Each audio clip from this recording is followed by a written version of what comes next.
I'm Scott Rothkopf, the Senior Deputy Director and Nancy and Steve Crown Family Chief Curator at the museum, and I'm here to talk about one of the most important paintings in our collection, and in fact, one of the most iconic works in the history of 20th century American art, Jasper Johns' Three Flags. This work will be one of the highlights of Jasper Johns' Mind Mirror, a retrospective of the artist's work opening in September at the Philadelphia Museum of Art and the Whitney on the same day, September 29th. Jasper Johns first painted a flag in 1954 based on an image that came to him in a dream.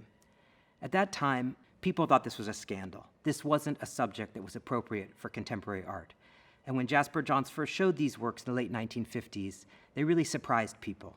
Along with the images of targets he made, numbers, maps, they were images of the daily world. For Three Flags, Johns made 3 separate canvases, each of successively smaller size.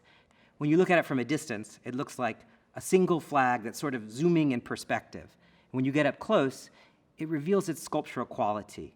There's a kind of funny play with perspective because usually an artist makes a small thing that's far off in the distance of a painting or a scene, and in this case, the smallest thing is at the front of the painting. You'll also notice that there are only 48 stars for those of you who are counting. Today, of course, we have 50 stars in the flag, but at the time that Johns painted this work in 1958, there were only 48 states in the nation.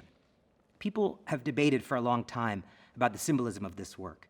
Is it really patriotic? Is it something that's supposed to be celebratory of America, of people being really proud of their nation? Maybe.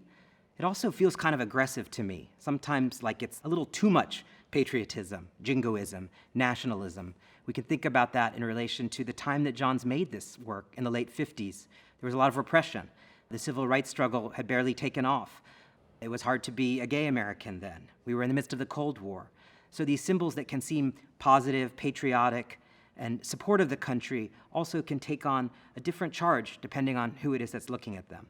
This painting is made with something called encaustic, which is basically pigment mixed with hot wax that Johns applies directly to the surface from a little can on a hot plate. And if you get up close to the painting, you can see each brushwork in a very distinct way. Johns liked to use this material because it left the trace and the record of his touch on the surface of the canvas.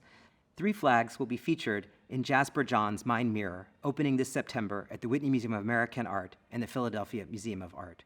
This show will be the most comprehensive retrospective of Jasper Johns' work ever mounted by a museum anywhere in the world.